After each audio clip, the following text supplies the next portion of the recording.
Hello everyone, मोहित study IQ centre में आपका स्वागत है। आज हम इंडियन पॉलिटी से संबंधित जो टॉपिक है वो महत्वपूर्ण अनुच्छेद से संबंधित जो इम्पोर्टेंट क्वेश्चंस होते हैं जो अक्सर एग्जाम्स में पूछे जाते हैं वो आज का टॉपिक है।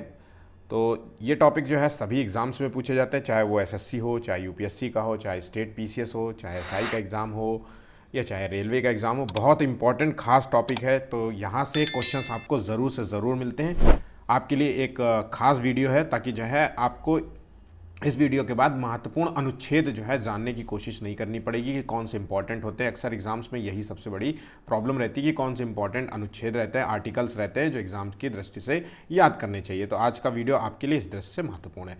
तो चलिए वीडियो को शुरू करते हैं। अगर वीडियो पसंद आए तो प्लीज़ चैनल को लाइक और सब्सक्राइब ज़रूर कर लीजिएगा और अपने दोस्तों से शेयर करना बिल्कुल मत भूलिएगा ताकि वो भी इस वीडियो का लाभ ले सकें। पहला क्वेश्चन देखते हैं, निम्नलिखित में से किस अनुच्छेद का संबंध जो है नागरिकता से है। तो भारत की नागरिकता से संबंध में जो है जो अनुच्छेद दिया है, आर्टिकल है, वो कौन सा आर्टिकल है, बहुत इंपॉर्टेंट है, कई बार एग्जाम में पूछा जा चुका है। तो ये आर्टिकल है अनुच्छेद 5 से 11। ऑप्शन यहाँ पे बी बिल्कुल सही जवाब होगा। अनुच्छेद जो है नागरिकता से संबंधित है वो है 5 से 11 के बीच में, सॉरी माफ़ कीजिएगा, 5 से 11 के बीच में जो है नागरिकता से संबंधित है। ठीक है, नेक्स्ट क्वेश्चन देखिए, निम्नलिखित में से किस अनुच्छेद के अंतर्गत स्पष्ट किया गया है कि यदि कोई भारतीय नागरिक स्वेच्छा से अपनी इच्छा से किसी विदेशी राज्य की किसी अन्य जो है देश की जो है नागरिकता अर्जित कर लेता है तो उसे भारत का नागरिक नहीं समझा जाएगा। ये किस आर्टिकल में ये बात कही गई है, इंपॉर्टेंट है। बाकी तो जो है नागरिकता से संबंध में जो 5 से 11 है तो उसमें जो 9 है, अनुच्छेद 9 जो है, आर्टिकल 9 है, ये भारत की नागरिकता के संबंध में है कि जो नागरिक जो है अपनी नागरिकता छोड़ना चाहते हैं, किसी अन्य देश की नागरिकता ग्रहण कर लेते हैं, उसके संबंध में अनुच्छेद 9 इसका सही जवाब है। आंसर जो है सी होगा इसका। ठीक है, संसद ने भारतीय नागरिकता अधिनियम जो है, कानून जो है, कब पारित किया था? तो जिसे द सिटीजनशिप एक्ट भी कहते हैं। तो भारतीय नागरिकता अधिनियम जो कानून था वो 1955 में पारित हुआ था। ऑप्शन यहाँ पे बिल्कुल सी सही जवाब होगा। नेक्स्ट क्वेश्चन देखिए, भारतीय संविधान के किस अनुच्छेद में कहा गया है कि इंडिया अर्थात भारत जो है राज्यों का संघ होगा, मतलब India that is Bharat and shall be a union of state. ठीक है, तो ये जो है किस आर्टिकल में कहा गया है कि इंडिया अर्थात भारत राज्यों का संघ होगा? तो ये सही आंसर है यहाँ पे 4th का है, ऑप्शन ए बिल्कुल सही है। अनुच्छेद 1 में ये बात कही गई है, India that is Bharat shall be a union of state. ठीक है, नेक्स्ट क्वेश्चन देखिए, किस अनुच्छेद के अंतर्गत जो है नए राज्यों को संघ में शामिल करने की शक्ति और नए राज्यों को स्थापित करने की शक्ति प्रदान की गई है? बहुत इंपॉर्टेंट है। यहां पे बात हो रही है नए राज्यों को संघ में शामिल करने की शक्ति और नए राज्यों को स्थापित करने की शक्ति की बात हो रही है। तो यहां पे जो आंसर है देखिए, अनुच्छेद जो है 2 में ये बात, आर्टिकल 2 में ये बात कही गई है, अनुच्छेद 2 में ये बात कही गई है। ऑप्शन यहाँ पे बी बिल्कुल सही जवाब होगा। नेक्स्ट क्वेश्चन, निम्नलिखित में से किस अनुच्छेद के अंतर्गत संसद को भारत के किसी राज्य के नाम में, क्षेत्र में, सीमा आदि में परिवर्तन करने की शक्ति प्रदान की गई? तो यहाँ पे क्वेश्चन कह रहा है, पहली बात तो अगर एक क्वेश्चन पूछा जाता है अक्सर कि भारत के किसी राज्य के नाम में, क्षेत्र में या सीमा में अगर परिवर्तन करना हो तो ये शक्ति किसको प्रदान की गई है? तो ये पहली बात तो ये शक्ति जो है संसद को प्रदान की गई है। और ये संसद को प्रदान जो है किस आर्टिकल के तहत की गई है? तो ये भी जान लीजिए, तो ये है आर्टिकल 3, अनुच्छेद 3 के तहत ये शक्ति प्रदान की गई है। नेक्स्ट क्वेश्चन बहुत इंपॉर्टेंट क्वेश्चन था, संविधान का जो है कौन सा अनुच्छेद मूल अधिकारों के वितरण से संबंधित है? मूल अधिकारों के संबंध में जो है कौन सा अनुच्छेद है? तो यहाँ पे देखिए, अनुच्छेद जो है 12 से 35 तक का जो आर्टिकल्स दिए गए हैं वो मूल अधिकारों से संबंध रखता है। तो 12 से 35 याद रख लीजिए, बिल्कुल बहुत इंपॉर्टेंट है। अच्छा, कई बार पूछा जाता है मूल अधिकार किस भाग का हिस्सा है? तो ये भाग 3 का हिस्सा है, ये भी याद रखिएगा। ठीक है, 12 से 35 तक आपको याद होने चाहिए, जो कि जिसका संबंध मूल अधिकारों से है। ठीक है, नेक्स्ट क्वेश्चन देखिए, निम्नलिखित में से कौन सा अनुच्छेद जो है समता का अधिकार प्रदान करता है? तो कौन सा अनुच्छेद जो है समता का अधिकार प्रदान करता है? तो यहाँ पे मैंने पहले बताया था कि मूल अधिकारों का संबंध है 12 से 35, और यहाँ पे अगर हम बात करें 12 से 35 में तो समता का अधिकार जो कि पहला ही मूल अधिकारों का संबंध में बात कही जाती है, तो ये समता का अधिकार है 14 से 18। ऑप्शन यहाँ पे बी बिल्कुल सही जवाब होगा, राइट टू इक्वालिटी जिसे कहते हैं। ठीक है, समता का अधिकार मतलब राइट टू इक्वालिटी 14 से 18 के बीच में आता है। मतलब आर्टिकल 14 में जो बात कही गई वो विधि के समक्ष समानता एवं जो है विधियों का समान संरक्षण के संबंध में। आर्टिकल 15 की बात कहें तो धर्म, मूल वंश, जाति, लिंग या जन्म स्थान के आधार पर जो है विभेद नहीं किया जाएगा। अनुच्छेद 16 में जो बात कही गई कि पब्लिक जो एम्प्लॉयमेंट के विषय में जो है अवसर की समानता। और अनुच्छेद 17 जो कि इंपॉर्टेंट है, अस्पृश्यता के संबंध में जो है कहा गया। अनुच्छेद 18 का जो है संबंध है उपाधियों के अंत से। ठीक है, चलिए आगे बढ़ते हैं अगले क्वेश्चन की ओर। भारतीय संविधान के किस अनुच्छेद में धर्म, मूल वंश, जाति, लिंग या जन्म स्थान के आधार पर विभेद का प्रतिषेध जो है किया गया है? तो देखिए यहाँ पे जो है आर्टिकल का नाम बताना है, कौन सा आर्टिकल है। तो आर्टिकल जो है ये बात कही गई आर्टिकल 15 में। आर्टिकल 15 का संबंध है धर्म, मूल वंश, जाति, लिंग या जन्म स्थान के आधार पर विभेद नहीं किया जाएगा। आर्टिकल 17 का संबंध है अस्पृश्यता का, अनटचेबिलिटी का उन्मूलन, अनटचेबिलिटी पर रोक लगाई गई है। और अनुच्छेद 16 का संबंध है लोक नियोजन के विषय में अवसर की समता या समानता कह लीजिए। ठीक है, चलिए आगे बढ़ते हैं अगले क्वेश्चन की ओर। संविधान के किस अनुच्छेद के अंतर्गत जो है उपाधियों का अंत किया गया है? तो आर्टिकल 18 है। आर्टिकल 18 में जो है उपाधियों का अंत किया गया है। नेक्स्ट क्वेश्चन देखिए, निम्नलिखित में से किस अनुच्छेद के अंतर्गत जो है स्वतंत्रता का अधिकार से संबंधित जो है उल्लेख मिलता है? तो पहला जो था 14 से 18 ये समता का अधिकार था। अब पूछ रहा है कि स्वतंत्रता का अधिकार से संबंध में, तो ये 19 से 22 जो है वो स्वतंत्रता का अधिकार से संबंध रखता है। आर्टिकल 19 से 22 तक है। ऑप्शन यहाँ पे सी बिल्कुल सही जवाब होगा। आर्टिकल 19 में 6 प्रकार के अधिकारों की चर्चा की गई है। आर्टिकल 20 में जो है अपराधों के लिए दोष सिद्धि के संबंध में संरक्षण के संबंध में बात कही गई है, याद रखिएगा। और आर्टिकल 21 में जो है प्राण एवं दैहिक स्वतंत्रता की बात कही गई है। और वहीं पर आर्टिकल जो 22 है कुछ दशाओं में गिरफ्तारी और से रोक लगाई गई है। ठीक है, ये चीज़ों को याद रखिएगा, बहुत बहुत इंपॉर्टेंट है। मूल अधिकार तो सारे के सारे आपको याद होने चाहिए, किसी भी रूप में इनको छोड़िएगा नहीं। नेक्स्ट क्वेश्चन देखिए, निम्नलिखित में से किस अनुच्छेद के अंतर्गत जो है अभिव्यक्ति की स्वतंत्रता के संबंध में जो है अधिकार प्रदान किए गए हैं? यहाँ पे अभिव्यक्ति की स्वतंत्रता के संबंध में बात कर रहा जा है, राइट टू फ्रीडम जो है। तो ये है आर्टिकल 19 का संबंध है, जिसमें 6 प्रकार के जो है, याद रखिएगा, इसमें 6 प्रकार की स्वतंत्रता की बात कही गई, जैसे किसी व्यक्ति के भाषण देने की स्वतंत्रता, नंबर दूसरा शांतिपूर्ण सम्मेलन करने की स्वतंत्रता, नंबर तीसरा जो है संघ बनाने की स्वतंत्रता या जो है संगठन बनाने की स्वतंत्रता, या नंबर 4 कह लीजिए तो जो है कहीं भारत में कहीं भी उसे घूमने की स्वतंत्रता मिली हुई है, बिना रोक टोक के कहीं भी जो है घूम सकता है। नंबर 5 जो है कहीं पर भी जो है भारत पे कहीं पे भी जो है वो निवास कर सकता है, कहीं पे भी घर खरीद करके अपना जो है जीवन यापन शुरू कर सकता है। और नंबर जो 6 है, और अगर निवास करता है तो फिर उसको व्यापार भी करना होगा, तो देश के किसी भी हिस्से में वो व्यापार कर सकता है, कोई भी व्यापार कर सकता है, कोई भी जो है प्रोफेशन अपने जीवन के लिए चुन सकता है। ठीक है, तो ये 6 प्रकार के अधिकार जो है व्यक्ति की स्वतंत्रता के तहत दिए गए आर्टिकल 19 के तहत। और ये मोस्ट इंपॉर्टेंट क्वेश्चन है, सेम टू सेम इसी रूप में क्वेश्चंस आता है जैसे क्वेश्चंस दिए जा रहे हैं। जिस प्रकार से आपको क्वेश्चंस मिल रहे हैं वैसे ही पूरे क्वेश्चंस आपको एग्जाम में मिलते हैं। किस अनुच्छेद के अंतर्गत जो है नागरिकों को अपराधों के लिए दोष सिद्धि के संबंध में संरक्षण प्रदान किया गया? तो अपराधों के संबंध में दोष सिद्धि के संबंध में जो है संरक्षण प्रदान किया गया तो आर्टिकल 20 में। मतलब दोष सिद्धि के संबंध में संरक्षण का मतलब है कि कोई भी व्यक्ति जो है बिना दोषी साबित किए, मतलब दोषी किए हुए मतलब किसी ने कोई बिना गुनाह किए उसको जेल में नहीं डाल सकते, उसको पकड़ हथकड़ी नहीं लगा सकते, जब तक वो दोषी साबित ना हो जाए उसको जो है मतलब किसी प्रकार की सज़ा नहीं दी जा सकती। और कह लीजिए जो है किसी व्यक्ति को जो है एक बात के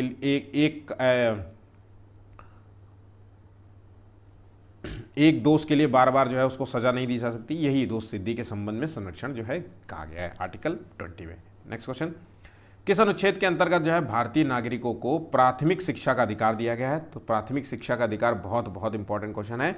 आर्टिकल 21 का में जो है ये बात कही गई, प्राथमिक शिक्षा का अधिकार प्रदान किया गया है। ऑप्शन यहाँ पे बी बिल्कुल सही जवाब होगा। नेक्स्ट क्वेश्चन, निम्नलिखित में से कौन सा अनुच्छेद जो है शोषण के विरुद्ध अधिकार प्रदान करता है? अभी तक हमने जो है 22 तक आर्टिकल देख लिए हैं, तो 23 से 24 जो है वो शोषण के विरुद्ध अधिकार प्रदान करता है, जिसमें 23वां जो है वो मानव के दुर्व्यापार मतलब ह्यूमन ट्रैफिकिंग, किसी को खरीदना और बेचना जो है रोक लगाता है। किसी भी बलात् श्रम, फोर्स लेबर, ज़बरदस्ती किसी को जो है लेबरगिरी में काम करवाना जो है, इस पर रोक लगाता है। तो मानव के दुर्व्यापार, बलात् श्रम तथा बेगार का जो है प्रतिषेध करता है आर्टिकल 23। और आर्टिकल 24 जो कहता है वो है कारखानों आदि में जो है बच्चों के लिए जो है कार्य करने पर से रोकता है। ठीक है, ऐसा नहीं कि कम उम्र का बच्चा जो है कारखाने में जो है काम करे, इस पर जो है रोक लगाई जाती है। ठीक है, अगला क्वेश्चन देखिए, मूल संविधान में कुल कितने जो है मूल अधिकार प्रदान किए गए हैं। तो देखिए, मूल संविधान में मूल अधिकारों के संबंध में बात कही जाए तो कुल कितने प्रकार के मूल अधिकार है, तो वो है 6 प्रकार के मूल अधिकार हैं। ठीक है, 6, समता का अधिकार, स्वतंत्रता का अधिकार, शोषण के विरुद्ध अधिकार, धर्म की स्वतंत्रता का अधिकार, संस्कृति और शिक्षा संबंधी अधिकार, और 6वां जो है संवैधानिक उपचारों का अधिकार, जिसे कहते हैं रिट्स के संबंध में। ठीक है, 6 के 6 मूल अधिकार हैं। आगे बढ़ते हैं अगले क्वेश्चन की ओर। भारतीय संविधान में अस्पृश्यता के अंत में से संबंधित जो है कौन सा अनुच्छेद आता है। तो अस्पृश्यता से संबंधित जो है अनुच्छेद आता है वो है आर्टिकल 17। मैंने पहले भी ये क्वेश्चन करा दिया है आपको। अगला क्वेश्चन देखिए, निम्नलिखित में से कौन सा अनुच्छेद जो है प्राण एवं दैहिक स्वतंत्रता के संबंध में संरक्षण देता है। तो प्राण एवं दैहिक स्वतंत्रता की अगर बात कही जा रही है तो इसका संबंध है आर्टिकल 21 से। ठीक है, आर्टिकल 21 का संबंध जो है प्राण एवं दैहिक स्वतंत्रता से है। आर्टिकल 26 का संबंध जो है वह धार्मिक कार्यों के प्रबंधन से है, धार्मिक कार्यों के प्रबंधन से है। और आर्टिकल 19 का संबंध है वो अभिव्यक्ति की स्वतंत्रता से है, जिसमें 6 प्रकार के हमने जो है अधिकार आपको बताए थे। भाषण की स्वतंत्रता, शांतिपूर्ण सम्मेलन की स्वतंत्रता, संघ और संगठन बनाने की स्वतंत्रता, कहीं भी आचरण, कहीं भी घूमने की स्वतंत्रता, कहीं भी बस जाने की स्वतंत्रता, और आखिरी वाला है कि कहीं भी कोई भी व्यापार करने की आपको स्वतंत्रता प्रदान करता है। ठीक है, नेक्स्ट क्वेश्चन देखिए, भारतीय संविधान में अनुच्छेद 26 को किस रूप में परिभाषित किया गया है। तो अनुच्छेद 26 का संबंध किस चीज से है, तो धार्मिक कार्यों के प्रबंधन की स्वतंत्रता से संबंधित जो है। तो यहाँ पे आर्टिकल जो है ऑप्शन यहाँ पे जो बनता है वो ऑप्शन सी है। धार्मिक कार्यों की प्रबंधन की स्वतंत्रता जो है बताई गई है और अनुच्छेद जो है 26 में। ठीक है, प्राण एवं दैहिक स्वतंत्रता की बात कही गई है वो तो मैंने आपको पहले बता दिया, आर्टिकल 21 से संबंधित है। अपराधों के संबंध में दोष सिद्धि के संबंध में जो है संरक्षण आर्टिकल 20 कहा गया है। बलात् श्रम पर रोक लगाता है तो ये किस जो है, तो आर्टिकल 23 पे। ये चारों के चारों आर्टिकल्स बिल्कुल आपको याद होने चाहिए, मोस्ट इंपॉर्टेंट क्वेश्चन है। भारतीय संविधान का कौन सा अनुच्छेद जो है अवैध मानव व्यापार के विरुद्ध जो है रोक लगाता है। तो अवैध मानव व्यापार मतलब कह दीजिए जो है ह्यूमन ट्रैफिकिंग पर जो है रोक लगाता है। तो आर्टिकल 23 जो है यहाँ पे आर्टिकल है, तो ऑप्शन यहाँ पे डी बिल्कुल सही जवाब होगा। नेक्स्ट क्वेश्चन, और यहाँ पे आर्टिकल जो 25 है इसका संबंध है धर्म को मानने की स्वतंत्रता, आचरण करने की स्वतंत्रता और उसके प्रचार करने की स्वतंत्रता।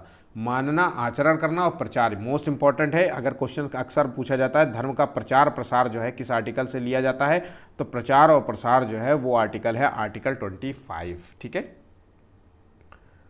भारतीय संविधान का कौन सा अनुच्छेद जो है संवैधानिक उपचारों के जो है अधिकारों से संबंधित है। तो ये आर्टिकल है आर्टिकल 32। ऑप्शन यहाँ पे बी बिल्कुल सही होगा। मोस्ट इंपॉर्टेंट क्वेश्चन है, ध्यान रखिएगा। इसके तहत जो है आर्टिकल जो है 32 से संबंधित मैंने एक ऑलरेडी जो है प्रॉपर एक वीडियो बना रखा है, जिसका लिंक आपको डिस्क्रिप्शन में मिल जाएगा। वो आप वीडियो ज़रूर से ज़रूर देख लीजिएगा। ये रिट्स हैं, रिट्स से संबंधित जो है क्वेश्चंस आपको अक्सर हमेशा एग्जाम में पूछे जाते हैं। ठीक है, 5 प्रकार की रिट्स होती हैं। इन 5 प्रकार की रिट्स को बारीकी से समझाया गया है और एक एक क्वेश्चन उसमें कराया गया। रिट्स वाला वीडियो आपने देख लिया तो कभी भी रिट्स से संबंध में जो है आपके कोई क्वेश्चंस गलत नहीं होंगे। तो इस वीडियो को ज़रूर से ज़रूर देखिएगा। चलिए आगे बढ़ते हैं अगले क्वेश्चन की ओर। निम्नलिखित में से कौन से जो है मूल अधिकार सिर्फ जो है भारतीय नागरिकों को प्रदान किया जाता है। याद रखिएगा, ऐसे अधिकार जो सिर्फ केवल भारतीय नागरिकों को प्रदान किए जाते हैं, ये मोस्ट इंपॉर्टेंट है, याद कर लीजिए। अनुच्छेद 15, 16, 19, 29, 30 का संबंध सिर्फ जो है भारतीय नागरिकों के हैं। और कुछ जो अधिकार होते हैं वो नागरिकों के साथ साथ जो है विदेशी नागरिकों को भी, गैर नागरिकों को भी प्राप्त होता है। जैसे 14 आर्टिकल में, 20 आर्टिकल, 21 का, 22, 23, 24, 25, 26, 27, 28 इनको छोड़ करके सभी आर्टिकल्स जो है नागरिकों और गैर नागरिकों को दोनों को प्राप्त है। तो मोस्ट इंपॉर्टेंट है, एग्जाम में पूछा जाएगा। अगला क्वेश्चन आगे बढ़ते हैं अगले क्वेश्चन की ओर। निम्नलिखित में से किन मूल अधिकारों को स्वर्णिम जो है त्रिभुज, जिसे कहते हैं गोल्डन ट्रायंगल, ये कहा जाता है। तो स्वर्णिम त्रिभुज का जो है कहा जाता है ये है आर्टिकल 14, 19 और 21। ये है ऑप्शन यहाँ पे डी, 14 आर्टिकल, 19 आर्टिकल और 21 स्वर्णिम त्रिभुज के रूप में जाना जाता है। ठीक है, golden triangle of fundamental rights. अगला, राज्य के नीति निर्देशक तत्वों का उल्लेख जो है संविधान के किस भाग में किया जाता है? तो राज्य के नीति निर्देशक तत्वों का जो है उल्लेख किस भाग में पूछ रहा है, तो ये सही आंसर यहाँ पे है भाग 4। ऑप्शन यहाँ पे बी बिल्कुल सही है। राज्य के जो नीति निर्देशक तत्व हैं ये कहाँ से लिए गए हैं? तो ये लिए गए हैं आयरलैंड से लिया गया है, ठीक है। और आर्टिकल की अगर बात करें तो भाग 4 में जो आर्टिकल 36 से 51 है, ये इसमें जो है डीपीएसपी जिसे राज्य के नीति निर्देशक तत्वों का उल्लेख मिलता है, ठीक है। अगला क्वेश्चन देखिए, किस अनुच्छेद का संबंध जो है ग्राम पंचायत के गठन से है? तो देखिए ग्राम पंचायत ये है राज्य के नीति निर्देशक तत्वों के तहत क्वेश्चंस आ रहे हैं, बहुत बहुत इंपॉर्टेंट है। मेरा मानना है सारे के सारे क्वेश्चंस आपको तैयार करने हैं, एक भी क्वेश्चंस छोड़ना नहीं है। तो यहाँ पे जो इंपॉर्टेंट है वो मैंने आपको दिए हैं। तो ग्राम पंचायत का संबंध अगर बात करें तो वो है आर्टिकल 40 से। आर्टिकल 40 जो है वो उसका संबंध है। ऑप्शन यहाँ पे बी बिल्कुल सही जवाब होगा। किस अनुच्छेद का संबंध जो है समान नागरिकता संहिता से संबंधित है? तो समान नागरिकता की बात करें तो यूनिफॉर्म सिविल कोड की बात करें तो वो है अनुच्छेद 44। ऑप्शन ए बिल्कुल सही जवाब होगा। ऐसा कौन सा राज्य है जहाँ पे यूनिफॉर्म सिविल कोड लागू है? तो वो है इकलौता राज्य है गोवा। नेक्स्ट क्वेश्चन की ओर, भारतीय संविधान में किस अनुच्छेद का संबंध जो है न्यायपालिका का कार्यपालिका से अलगाव से संबंधित है? न्यायपालिका का कार्यपालिका से पृथक्करण से संबंधित है। तो ये आर्टिकल है, देखिए तो इसका सही जो जवाब है इसका सही है आर्टिकल 50। ऑप्शन यहाँ पे सी बिल्कुल सही जवाब होगा। नेक्स्ट क्वेश्चन देखिए,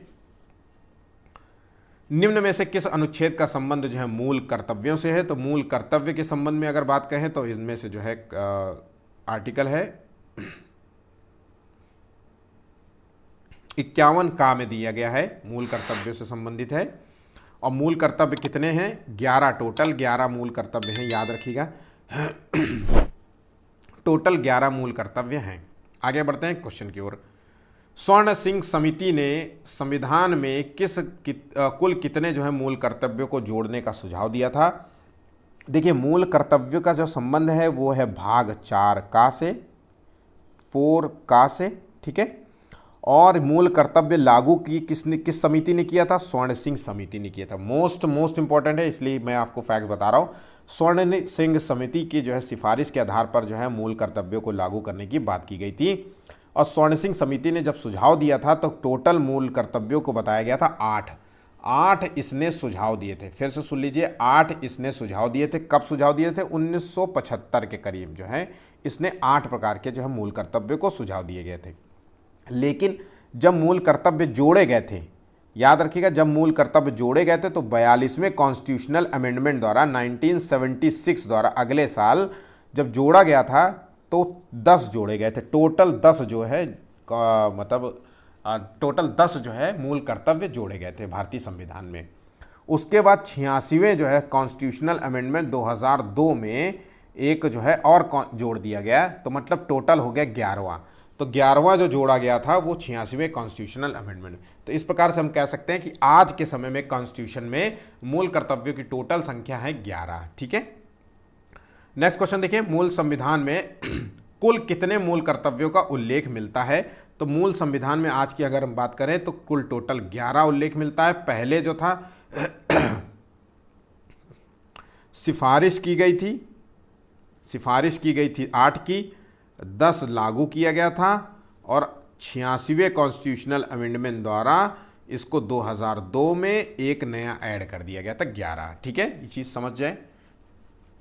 नेक्स्ट क्वेश्चन देखिए, किस अनुच्छेद के अंतर्गत जो है संसद को संविधान में संशोधन करने की जो है शक्ति प्रदान की जाती है?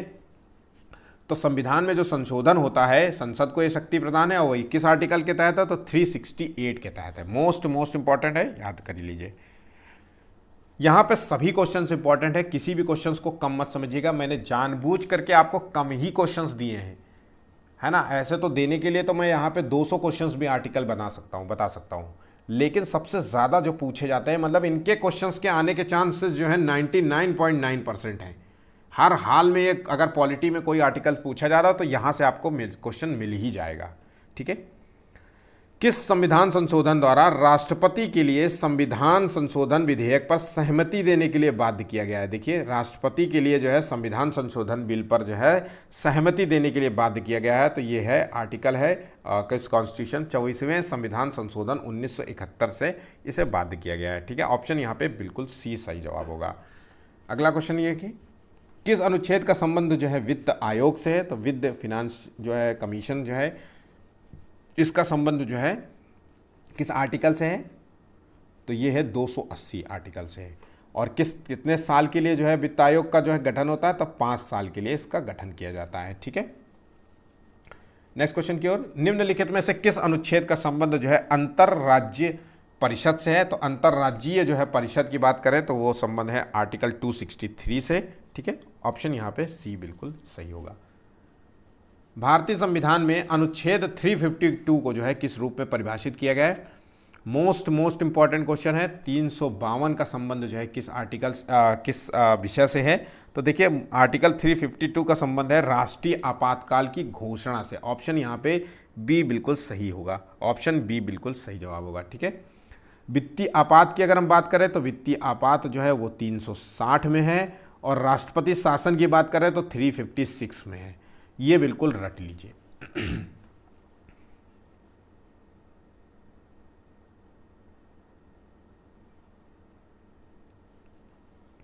भारतीय संविधान में राष्ट्रीय आपातकाल की घोषणा जो है किस आधार पर की जाती है? तो भारतीय संविधान में राष्ट्रीय आपातकाल की बात हो रही है, तो राष्ट्रीय आपातकाल का संबंध है 350 राष्ट्रीय आपातकाल 352 से। और ये घोषणा का आधार जो है 3 आधार पर ये की जाती है। तो यहाँ पे जो ऑप्शन है वो है युद्ध, बाहरी आक्रमण और आंतरिक विद्रोह। ऑप्शन यहाँ पे बी बिल्कुल सही होगा। आंतरिक विद्रोह के कारण यहाँ पे जो याद रखना है, युद्ध हो जाए किसी देश के साथ, कोई देश बाहरी आक्रमण कर दे हमारे देश पे, या इंटरनल जो है विरोध हो जाए किसी तरीके का, ठीक है, तो उसके आधार पर जो है राष्ट्रीय आपातकाल लगाया जा सकता है। ऑप्शंस देख लेते हैं अगले क्वेश्चन की ओर। किस संविधान संशोधन के द्वारा राष्ट्रीय आपातकाल की भाषा में परिवर्तन किया गया था? तो भाषा में जो परिवर्तन किया गया था, 1 सेकेंड, आंतरिक विद्रोह की बात नहीं हो रहे हैं यहाँ पे। ऑप्शन ए बिल्कुल सही होगा, सशस्त्र विद्रोह की बात हो रही है। ये आंतरिक विद्रोह वाला जो है पहले था, याद रखिएगा, आंतरिक विद्रोह की बात जो है पहले थी, और बाद में आंतरिक विद्रोह वाला जो है ये लाइन को हटा करके सशस्त्र आंतरिक विद्रोह की जगह सशस्त्र विद्रोह कर दिया गया। तो ऑप्शन यहाँ पे ए होगा। राष्ट्रीय आपातकाल केवल 3 आधार पे हो सकती है, या युद्ध हो जाए, या बाहर आक्रमण हो जाए, या सशस्त्र विद्रोह हो जाए, ना कि आंतरिक विद्रोह की बात हो। ठीक है, याद रखिएगा, गलत मत करिएगा। नेक्स्ट क्वेश्चन, किस संविधान संशोधन द्वारा राष्ट्रीय आपातकाल की भाषा में जो है परिवर्तन किया गया था? तो अभी मैंने आपको बताया कि आंतरिक विद्रोह और सशस्त्र विद्रोह की बात कही है। तो देखिए, पहले जो है आंतरिक विद्रोह वाला शब्द जुड़ा हुआ था, और फिर उसके बाद जो है 44वें कॉन्स्टिट्यूशनल 1978 द्वारा इस अशांति, आंतरिक अशांति जैसे शब्द को हटाकर आंतरिक अशांति वाले शब्द को हटा करके इसकी जगह जो है सशस्त्र विद्रोह कर दिया गया है। ध्यान रखिएगा, इसकी जगह सशस्त्र जो है विद्रोह के आधार पर जो है राष्ट्रीय आपातकाल को जो है लागू किया जाता है। अगला क्वेश्चन देखिए, राष्ट्रपति जो है राष्ट्रीय आपातकाल की घोषणा जो है किसकी लिखित जो है सिफारिश के आधार पर करता है? मोस्ट इंपॉर्टेंट क्वेश्चन है। तो देखिए, राष्ट्रीय आपातकाल की घोषणा 352 के तहत की जाती है, पहली बात। और इसमें जो है जब राष्ट्रीय आपातकाल जो है किया जाता है तो लिखित जो है सलाह दी जाती है, लिखित बात कही जाती है। तो मंत्रिमंडल की सलाह पर ही जो है राष्ट्रीय आपातकाल लागू होता है, ना कि राष्ट्रपति के मन मुताबिक जो हो, ऐसा नहीं होता। मंत्रिमंडल जब लिखित में सलाह देगा तभी होगा। और मंत्रिमंडल शब्द का केवल एक बार उल्लेख मिलता है, वो है 352 में। ये इंपॉर्टेंट क्वेश्चन है। क्वेश्चन पूछा जाता है कि केवल पूरे संविधान में मंत्रिमंडल शब्द का उल्लेख जो है किस आर्टिकल में मिलता है? तो वो है 352 में। ठीक है, चलिए आगे बढ़ते हैं अगले क्वेश्चन की ओर। संविधान के जो है किस अनुच्छेद में पहली बार जो है मंत्रिमंडल शब्द का उल्लेख मिलता है? तो ये देखिए, मंत्रिमंडल शब्द का उल्लेख है वो 352 में है। ऑप्शन ए बिल्कुल सही होगा।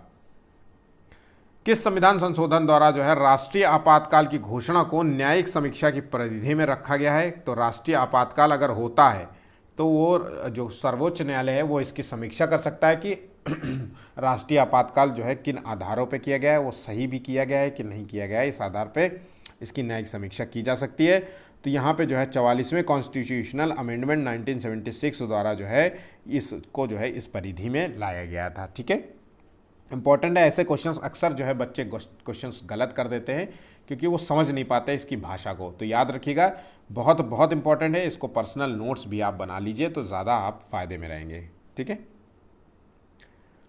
संविधान में किस अनुच्छेद का संबंध जो है अनुच्छेद 19 में दिए गए मूल अधिकारों के निलंबन से। अब इस कौर से क्वेश्चंस को समझ लीजिए। अनुच्छेद 19 में 6 प्रकार के अधिकार दिए गए हैं, तो मूल अधिकारों का निलंबन हो रहा है तो इसका मतलब है कि कोई विशेष जो है आपातकाल जैसा स्थिति बनी होगी।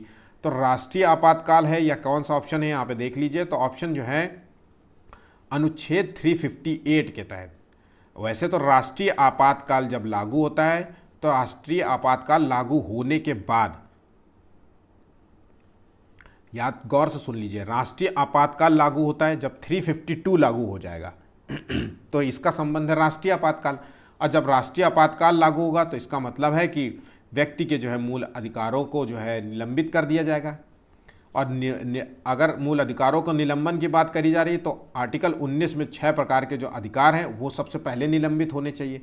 तो जो 6 प्रकार, अगर क्वेश्चन में पूछ रहा है कि 19 के तहत दिए हुए अधिकार जो है निलंबित हो जाते हैं, वो किस आर्टिकल से होता है, तो वो 358, 352, 358 और 359, इसका संबंध जो है, इन तीनों का संबंध जो है राष्ट्रीय आपातकाल से है। ठीक है, तो इस चीज़ को गौर से समझ लीजिए, इसको गलत नहीं करिएगा क्योंकि ये क्वेश्चन बहुत कंफ्यूज करता है बच्चों को। 19 में दिए हुए सारे अधिकार जो है निलंबित हो जाते हैं 358 के तहत। ठीक है, किस अनुच्छेद का संबंध जो है अनुच्छेद 20 तथा 21 को छोड़कर अन्य मूल अधिकारों के निलंबन से। वहां पे मूल अधिकार 19 निलंबित हो रहा है, यहाँ पे 20 और 21 को छोड़ करके अन्य मूल अधिकारों के निलंबन से संबंधित हो, तो ये आर्टिकल है 359। याद रखिएगा 359 का ऑप्शन यहाँ पे डी होगा। देश में अब तक कितनी बार जो है अनुच्छेद 352 राष्ट्रीय आपातकाल का जो है प्रयोग किया गया है, तो अब तक जो है राष्ट्रीय आपातकाल जो है 3 बार जो है लागू किया जा चुका है, 3 बार।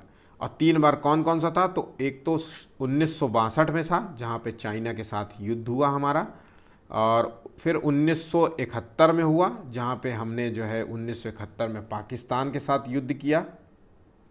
ठीक है, और उसके बाद 1977 में जो कि मेरे ख्याल से पंजाब के साथ था सशस्त्र विद्रोह के कारण, इसीलिए इसको जो है सशस्त्र विद्रोह का हटा करके आंतरिक विद्रोह जो है शामिल किया गया था। आंतरिक अशांति को हटा करके सशस्त्र विद्रोह को जो है शामिल कर दिया गया था इसी आर्टिकल के इस जो है इंसिडेंट के बाद। ठीक है, निम्नलिखित में से कौन सा अनुच्छेद जो है वित्तीय आपातकाल से संबंध रखता है, तो अनुच्छेद 360 का जो संबंध है वित्तीय आपातकाल से है, और अब तक एक बार भी इसे लागू नहीं किया गया है। ठीक है, अनुच्छेद 53 के अंतर्गत जो है संघ की कार्यपालिका शक्ति जो है किसमें निहित होती है, तो संघ की जो कार्यपालिका शक्ति है वो राष्ट्रपति में निहित होती है। हम सभी को पता है, ऑप्शन यहाँ पे बी बिल्कुल सही होगा। 46वां क्वेश्चन है, सभी क्वेश्चन इंपॉर्टेंट है। राष्ट्रपति के पुनः निर्वाचन की व्यवस्था जो है किस आर्टिकल में की गई है, तो राष्ट्रपति के जो पुनः निर्वाचन की व्यवस्था जो की गई है वो आर्टिकल 57 में की गई है। ऑप्शन यहाँ पे सी बिल्कुल सही होगा।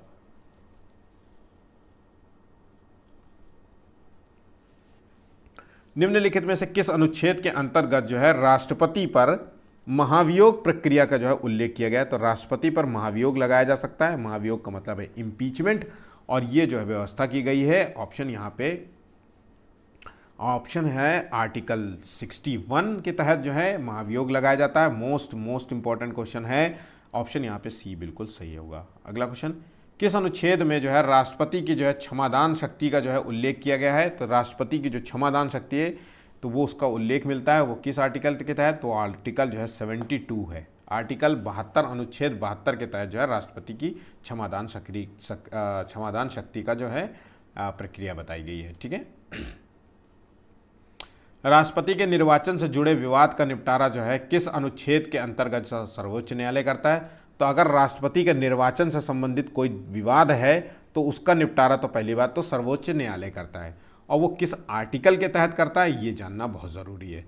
तो आर्टिकल जो है वो आर्टिकल है अनुच्छेद 71, ऑप्शन यहाँ पे ए बिल्कुल सही जवाब होगा। मोस्ट इंपॉर्टेंट क्वेश्चन है, बहुत बहुत बार क्वेश्चन ये पूछा गया है एग्जाम में।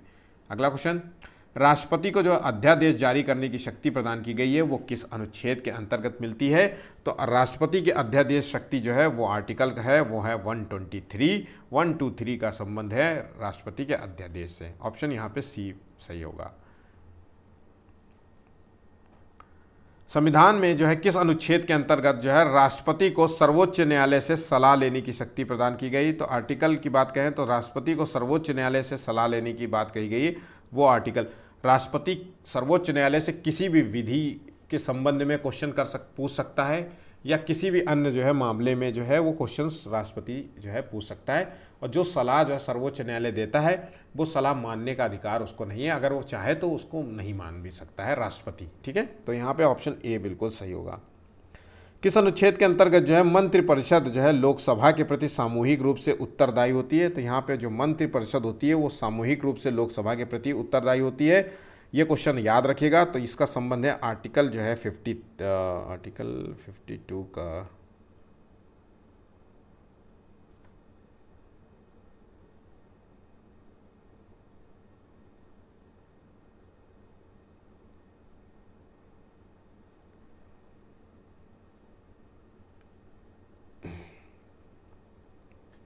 मंत्रिपरिषद लोकसभा के प्रति सामूहिक रूप से उत्तरदायी होती है, अनुच्छेद 75 में ये बात कही गई है। ठीक है, याद रखिएगा, कई बार क्वेश्चन में पूछा जाता है कि मंत्रिपरिषद जो है लोकसभा के प्रति उत्तरदायी होती है और कई बार संसद के प्रति उत्तरदायी ऑप्शन हो जाता है, दोनों ऑप्शन दे देते हैं।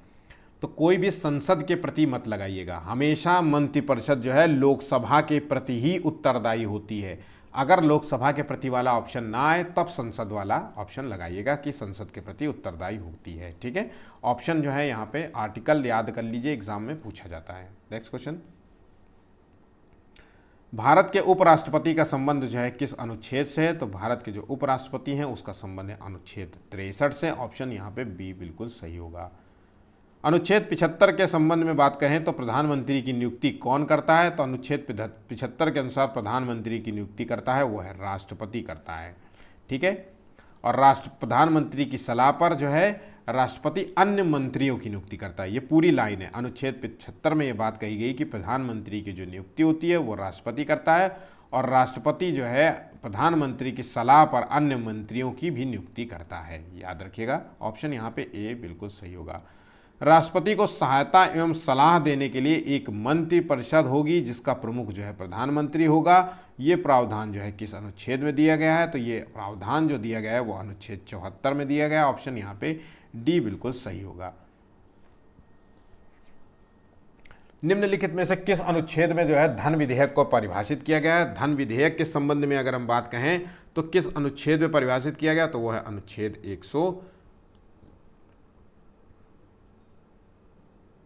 110। अनुच्छेद 110 में जो है धन विधेयक के संबंध में परिभाषित किया गया है। ठीक है, मोस्ट इंपॉर्टेंट क्वेश्चन है, आर्टिकल बिल्कुल रट लेना है, भूलिएगा नहीं। निम्नलिखित में से कौन सा अनुच्छेद जो है भारत की संचित निधि से संबंध रखता है? तो भारत की संचित निधि की बात करें तो वह है आर्टिकल 266 सॉरी माफ कीजिएगा, आर्टिकल 266 का संबंध जो है भारत की संचित निधि से है। ऑप्शन यहाँ पे ए सही होगा।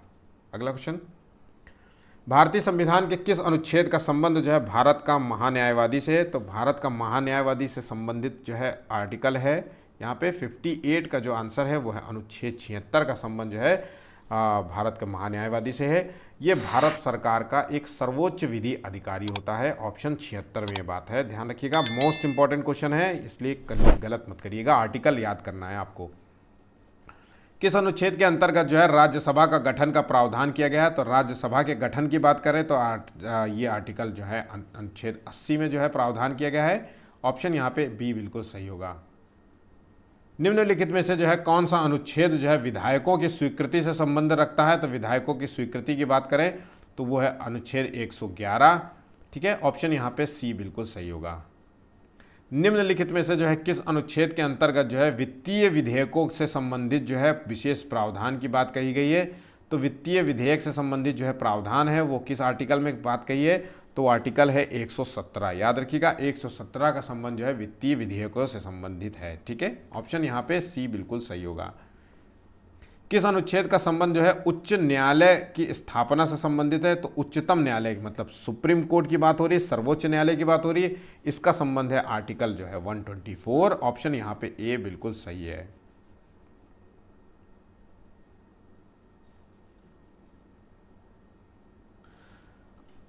सर्वोच्च न्यायालय की जो है स्थापना किस वर्ष की गई थी? तो इसका जो है ये सर्वोच्च न्यायालय जो है स्थापित कब किया गया था? ये किया गया था 28 जनवरी, इसको नोट कर लीजिए, एग्ज़ाम में पूछा गया है। 28 जनवरी 1950 को जो है इसको लागू किया गया था। संविधान लागू होने के जो है 2 दिन बाद मेरे ख्याल से, तो 26 जनवरी 1950 को संविधान लागू हुआ था और 28 जनवरी 1950 को जो है सुप्रीम कोर्ट जो है का उद्घाटन हुआ था या स्थापना की गई थी इस चीज़ की। ठीक है, 124 आर्टिकल के तहत किस अनुच्छेद के अंतर्गत जो है उच्चतम न्यायालय में सदस्य न्यायाधीशों की नियुक्ति का प्रावधान किया गया है? तो हाई कोर्ट में जो है सदस्य न्यायालयों के साथ साथ जो है न्यायाधीशों की नियुक्ति की बात कही जा रही है, तो 63 का जो है 124 है। ऑप्शन यहाँ पे अनुच्छेद 124 है। और टोटल जो है उच्चतम न्यायालय उच्चतम न्यायालय कहाँ है? ये है दिल्ली में है। ठीक है, एकमात्र जगह है जहाँ पे उच्चतम न्यायालय है। अगला क्वेश्चन, उच्चतम न्यायालय द्वारा घोषित कानून का सभी न्यायालय पर लागू होना अनिवार्य है, किस अनुच्छेद में प्रावधान किया गया है? तो अगर उच्चतम न्यायालय कोई भी जो है कोई भी कानून लागू करता है, कोई भी कानून को घोषित करता है, कोई भी बात कहता है, कोई भी है ना, तो उसको सभी न्यायालयों में लागू करना होता है एज अ रेफरेंस। ठीक है, अभिलेखों की बात समझो। तो ये जो है ये किस आर्टिकल के तहत मिलता है? तो ये 141 आर्टिकल के तहत मिलता है। ऑप्शन यहाँ पे ए बिल्कुल सही होगा। अगला क्वेश्चन देखिए, किस अनुच्छेद के अंतर्गत कहा गया है कि प्रत्येक राज्य के लिए एक उच्चतम न्यायालय होगा? ध्यान रखिएगा, यहाँ प्रत्येक राज्य के लिए एक उच्चतम न्यायालय होगा। यहाँ पे प्रत्येक राज्य के लिए एक उच्चतम न्यायालय नहीं, एक उच्च न्यायालय की बात कही जा रही है, हाई कोर्ट की बात हो रही है। याद रखिएगा, प्रत्येक राज्य के लिए एक उच्च न्यायालय होगा। ठीक है, एक उच्च न्यायालय होगा। तो ये किस आर्टिकल के तहत कहा गया है? तो 65 में जो कहा गया है वो है ऑप्शन सी है। अनुच्छेद 214 में जो है प्रत्येक राज्यों के लिए एक उच्च न्यायालय होगा।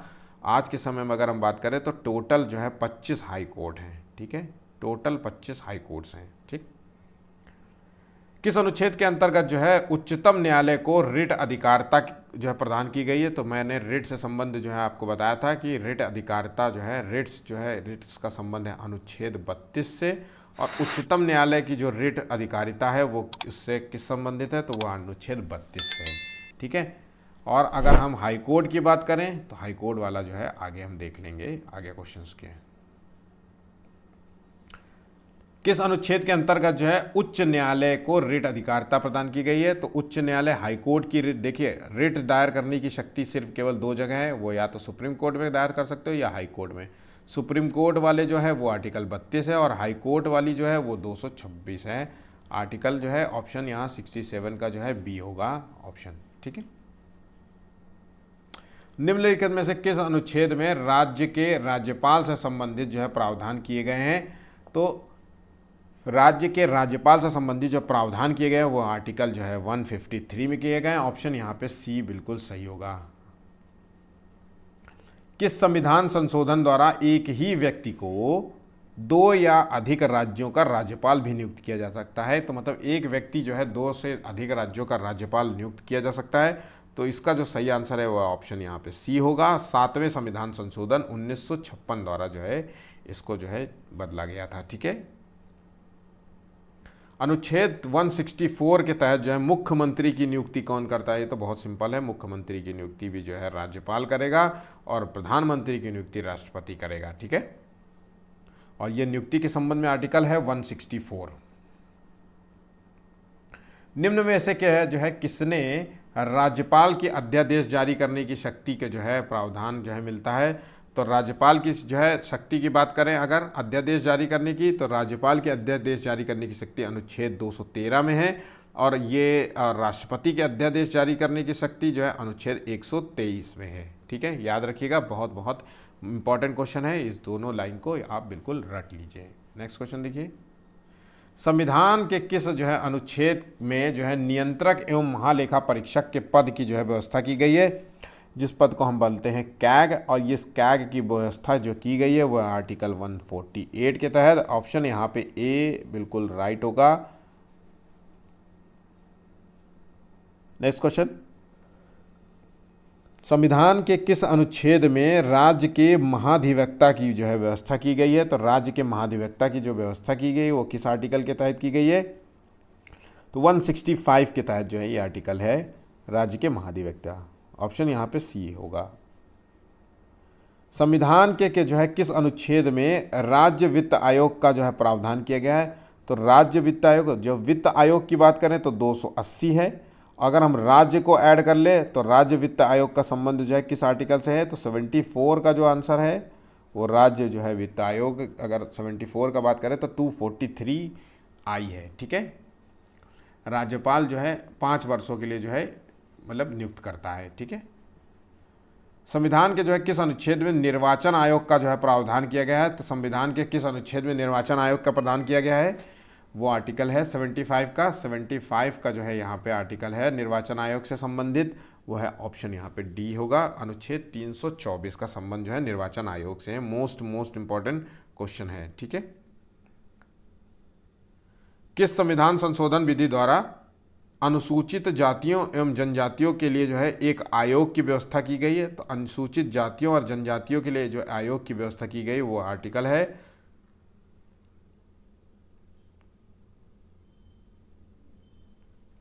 65वें संविधान संशोधन 1990 द्वारा। नेक्स्ट क्वेश्चन, संविधान के अनुच्छेद जो है 358 का संबंध जो है किस राष्ट्रीय आयोग से है? तो 358 का संबंध जो है किस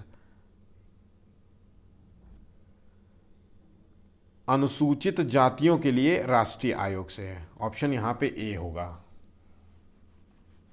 संविधान के अनुच्छेद 169 का जो है विषय वस्तु बताना है। तो 169 का संबंध मोस्ट इंपॉर्टेंट है। तो ये 169 की जो विषय वस्तु का संबंध जो है वो है विधान परिषद का सृजन या समाप्ति से है। ऑप्शन यहाँ पे बी होगा। ऑप्शन यहाँ पे बी होगा सही जवाब। ठीक है, याद रखिएगा 169 का संबंध जो है राज्य विधान परिषद के सृजन या समाप्ति से संबंधित है। ठीक है,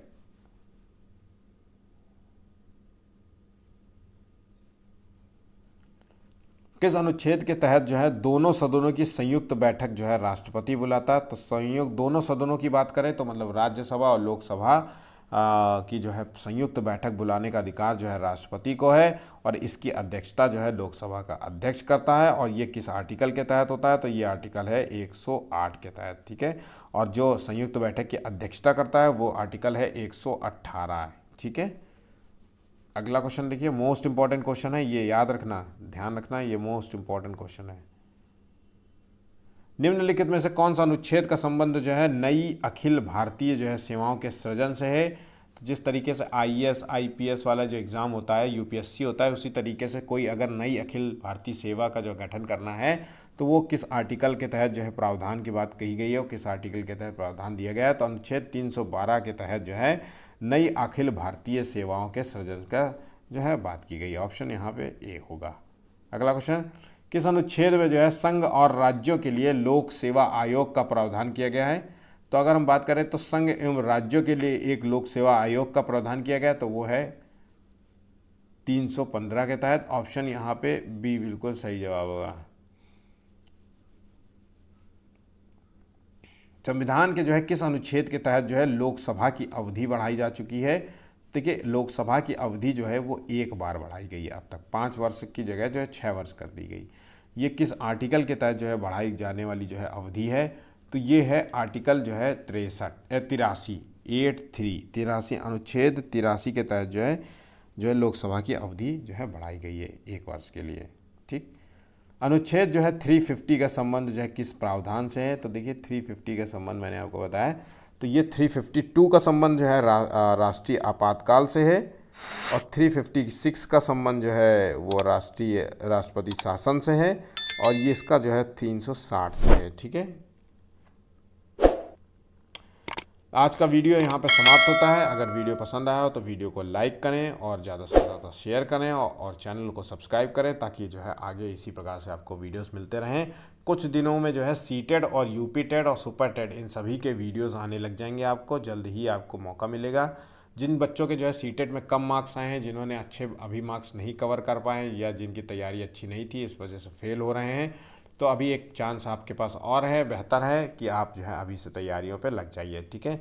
जल्द ही आपको इससे रिलेटेड वीडियोस मिलने लगेंगे। आज के लिए बस इतना ही, धन्यवाद।